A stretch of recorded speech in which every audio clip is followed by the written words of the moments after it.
Mag-follow up lang po on impeachment. May we know for the record, ano po yung naging tugon ng House dun po sa hininging information and documentation po ng Supreme Court on the impeachment case?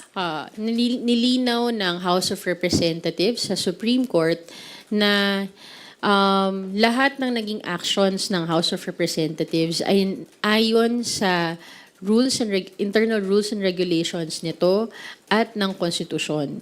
Yung tatlong impeachment complaints na na-receive ng December were acted upon within the 10 session day requirement of the Constitution. And the fourth impeachment complaint was acted upon also within the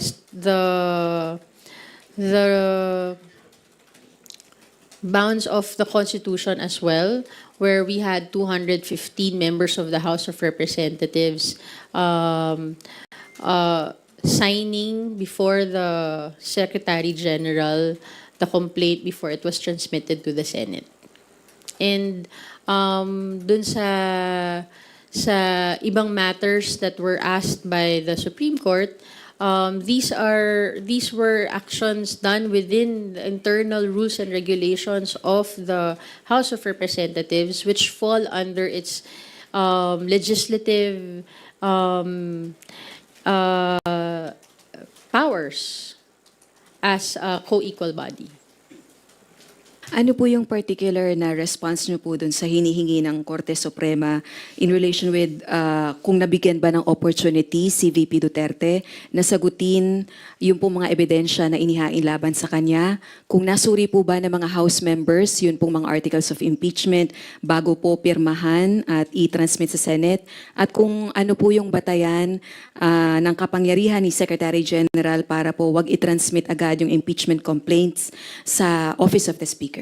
Sinisiguro ng House of Representatives na yung right to due process ni Vice President Sara ay natugunan sa buong proseso.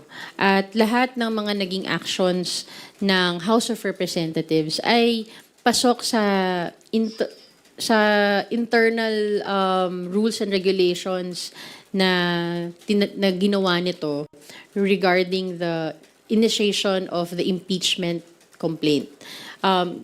It is imperative also to recall that the initiation of an impeachment complaint lies solely with the House of Representatives.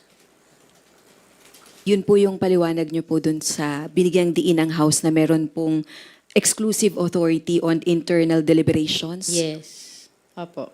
Na lahat naman po yan ay ayon dun sa kapangyarihan ng House sa paggawa nila ng kanilang internal rules and regulations at pasok din ito sa kapangyarihan ng House of Representatives na binibigay ng saligang batas. Ma'am, sorry, pa-follow up lang din po. Kasunod din po doon.